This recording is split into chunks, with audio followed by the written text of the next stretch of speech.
اعوذ باللہ من الشیطان الرجیم بسم اللہ الرحمن الرحیم اللہم صلی علی سیدنا محمد وآلہ وصحابہ وبارک وسلم۔ السلام علیکم ورحمۃ اللہ وبرکاتہ۔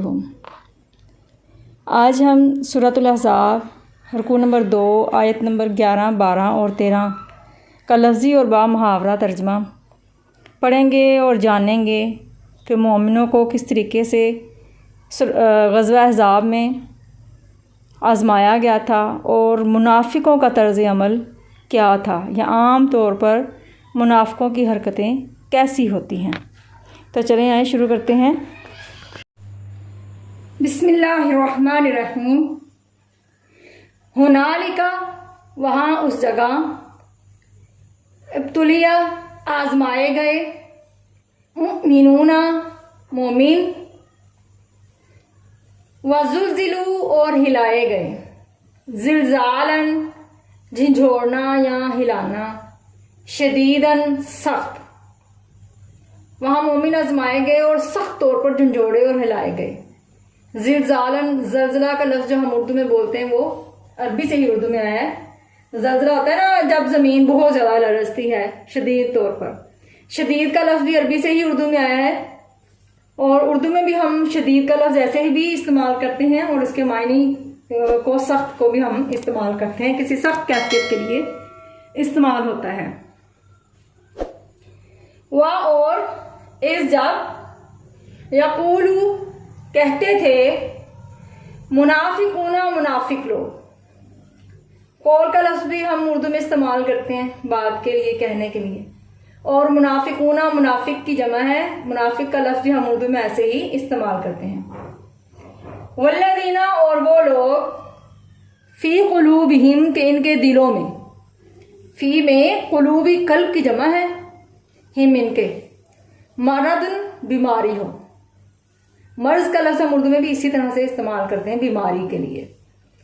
ما نہیں، وعدہ وعدہ کیا، وعدے کا لفظ بھی ہم اسی طرح سے استعمال کرتے ہیں۔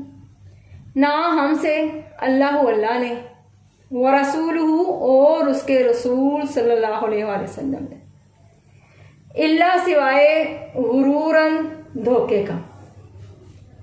اب یہاں پہ منافقوں کی اور ان لوگوں کی بات ہو رہی جن کے دلوں میں بیماری ہوتی ہے، بیماری بغض کی یا منافقت کی۔ وہ لوگ کیا کہنے لگے کہ اللہ اس کے رسول نے تو ہم سے صرف دھوکے کا وعدہ کیا ہے۔ اور اس جب، قالت کہتی تھی، طائفۃ ایک جماعت، منہم ان میں سے، یا اہل یثرب اے اہل مدینہ، لا مقام نہیں ہے جگہ یا مقام، مقام کا لفظ بھی ہم اسی طرح سے اردو میں استعمال کرتے ہیں، لاکم تمہارے لیے، فرجعوا تو لوٹ جاؤ، وَيَسْتَأْذِنُوا اور اجازت طلب کرنے لگے، فریقٌ ایک گروہ، منہم ان میں سے، من کا معنی ہے سے، اور ہم ان جمع غائب کی ضمیر، النبی نبی صلی اللہ علیہ وسلم سے، یقولون وہ کہتے تھے، انا بے شک، بیوتنا ہمارے گھر، بیوت بیت کی جمع ہے، با یا اور تا تین حروف ہیں اس کے، بیت کی جمع ہے بیوت، معنی گھر، نہ ہمارے، عورتن کھلے ہیں یعنی غیر محفوظ ہیں، وما اور نہیں، ہیا وہ تھے، بعورتن غیر محفوظ، جبکہ ان کے گھر غیر محفوظ نہیں تھے، وہ تو صرف بہانے بنا رہے تھے۔ ان نہیں، یریدون وہ چاہتے تھے، الا سوائے، فرارن بھاگنے کے۔ اب با محاورہ ترجمہ دیکھتے ہیں۔ بسم اللہ الرحمن الرحیم۔ ہنالک ابتلی المؤمنون وزلزلوا زلزالا شدیدا، وہاں مومن آزمائے گئے اور سخت طور پر ہلائے گئے۔ وَإِذْ يَقُولُ الْمُنَافِقُونَ وَالَّذِينَ فِي قُلُوبِهِم مَّرَضٌ مَّا وَعَدَنَا اللَّهُ وَرَسُولُهُ إِلَّا غُرُورًا، اور جب کہنے لگے منافق اور وہ لوگ جن کے دلوں میں بیماری تھی کہ اللہ اور اس کے رسول نے تو محض ہم سے دھوکے کا وعدہ کیا تھا۔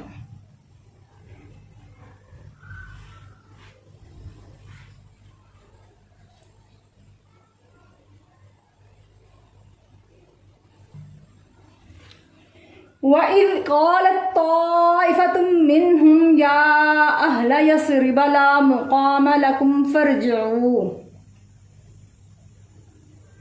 اور جب ان میں سے ایک جماعت کہتی تھی کہ اے اہل مدینہ یہاں تمہارے لیے مقام نہیں تو لوٹ چلو۔ وَيَسْتَأْذِنُ فَرِيقٌ مِّنْهُمُ النَّبِيَّ يَقُولُونَ إِنَّ بُيُوتَنَا عَوْرَةٌ وَمَا هِيَ بِعَوْرَةٍ، اور ایک گروہ ان میں سے پیغمبر صلی اللہ علیہ وآلہ وسلم سے اجازت مانگنے لگا اور کہنے لگا کہ ہمارے گھر کھلے پڑے ہیں، یعنی غیر محفوظ ہیں، حالانکہ وہ کھلے نہیں تھے۔ ان یریدون الا فرارا، وہ تو صرف بھاگنا چاہتے تھے۔ اب ان آیات مبارکہ میں ہم نے کچھ خاص چیزوں کے بارے میں پڑھا ہے۔ سب سے پہلے تو یہ کہ وہاں پر مومن آزمائے گئے۔ یہاں پہ بات ہو رہی ہے غزوہ احزاب، جس کا دوسرا نام غزوہ خندق ہے۔ اس وقت مومنوں کو کس طریقے سے آزمایا گیا تھا، اس کے بارے میں اس سے پہلے والی ویڈیو میں کافی ڈیٹیل سے بتا چکی ہوں۔ اور اس کے بعد بات ہو رہی ہے منافقوں کے طرز عمل کی، کہ منافق جو ہے وہ کس طرح کی حرکتیں کر کے اپنے آپ کو ظاہر کرتے ہیں۔ اس آیت مبارکہ میں بات ہو رہی ہے منافقوں کی اور ان لوگوں کے جن کے دلوں میں بغض یا کوئی بیماری تھی، جو ایمان سے اتنا سے نہیں لائے تھے۔ یہاں پہ بات انہوں نے کی کہ اللہ اور اس کے رسول نے ہم سے دھوکے کا وعدہ کیا۔ یہ اس وقت کی طرف اشارہ ہے جب نبی اکرم صلی اللہ علیہ وآلہ وسلم خندق کھودنے میں مصروف تھے اور ایک چٹان کو ضرب لگا کے ریزہ ریزہ کر دیا۔ اس وقت نبی اکرم صلی اللہ علیہ وآلہ وسلم نے مسلمانوں کو فارس، یمن اور حبشہ اور روم کے فتح کرنے کی خوشخبری سنائی تھی، بشارت سنائی تھی۔ لیکن جب سخت ترین وقت آیا، جب مومنوں کو آزمایا جا رہا تھا زیادہ دشمن سے، بھوک اور ساز و سامان کی کمی سے، تو یہ لوگ منافق اور ایسے لوگ کہنے لگے کہ اللہ اور اس کے رسول نے جھوٹا وعدہ کیا، دھوکے کا وعدہ کیا۔ اس طرح سے ایک گروہ ایسا بھی تھا جو لوگوں سے کہنے لگا کہ مومنوں کے لیے یہاں یعنی مدینے میں ٹھہرنے کی کوئی جگہ نہیں ہے، تو جہاں سے آئے تھے ان کو وہیں پہ لوٹ جانا چاہیے۔ اور ایک گروہ ایسا بھی تھا جو نبی کریم صلی اللہ علیہ وسلم سے اجازت طلب کرنے لگا، ہیلے بہانے کرنے لگے کہ ہمارے گھر جو ہیں وہ غیر محفوظ ہے، تو ہمیں جنگ سے واپس جانے کی اجازت دی جائے۔ تو یہاں پر صاف طور پہ اللہ تعالیٰ نے فرما دیا کہ وہ صرف ہیلے بہانے تھے، وہ تو صرف جنگ سے بھاگنا چاہتے تھے۔ اللہ رب العزت ہمیں دین اسلام پر قائم رہنے اور قرآن پاک پر عمل پیرا ہونے کی توفیق عطا فرمائے، ہماری غلطیوں سے درگزر فرمائے اور دنیا اور آخرت میں ہمارے لیے آسانیاں پیدا فرمائے۔ وما علینا الا البلاغ المبین۔